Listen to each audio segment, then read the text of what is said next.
అందరికీ వసంత పంచమి శుభాకాంక్షలు. ఈరోజైతే మా బాబుకి అక్షరాభ్యాసం చేయించడానికి వాళ్ళ స్కూల్లో అందరినీ పిలిచారు.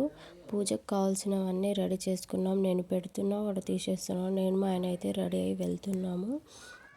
పంతులు అయితే వచ్చేసి అక్కడ పూజకు కావాల్సినవన్నీ రెడీ చేసుకుంటున్నారు. కలశంని మంచిగా రెడీ చేశారు. పూజకు కావాల్సిన సామాగ్రి అన్నీ రెడీ చేసి పెట్టేశాం. స్కూల్ ప్రిన్సిపల్ గారు అయితే పూజ స్టార్ట్ చేసేసారు. దీపాలు పెట్టేసి ఇంకా మేము కూడా పసుపుతో వినాయకుడు గౌరమ్మని రెడీ చేసి పెట్టుకున్నాము. ఇంకా పంతులు అయితే మంత్రాలు చదవడం స్టార్ట్ చేశారు.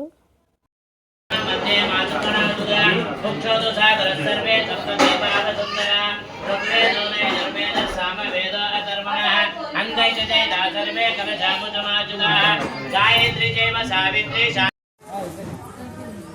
కొట్టేసారు అందరూ. అలా పండ్లు తీసుకొని అలా పూతోని ఆ టెంకాయ మీద పండ్ల మీద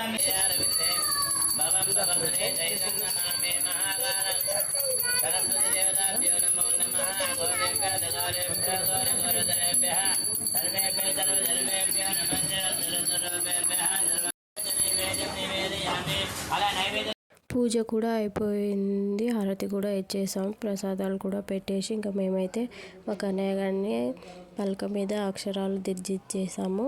పంతుల దగ్గర కూడా దిద్దించుకుంటాననేసి పంతుల దగ్గర కూడా దిద్దించుకున్నాడు. మొత్తానికి పూజ కంప్లీట్ అయిపోయింది. పంతుల దగ్గర ఆశీర్వాదం తీసుకోవాలని అందరు ఇంకా వెయిట్ చేస్తున్నాము.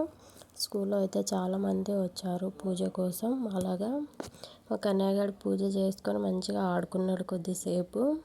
ఇంకా ఆకలి వేస్తుందని ఇంటికి తినేసాము. తిన్నాక వీడియో తీసాను. ఈరోజు మా దగ్గర పాలకూర, వంకాయ, పెరుగు, అన్నం, స్వీట్. మీరేమేమి చేసుకున్నారో కామెంట్ చేయండి. వీడియో నచ్చినట్లయితే మన ఛానల్ని సబ్స్క్రైబ్ చేసుకోండి.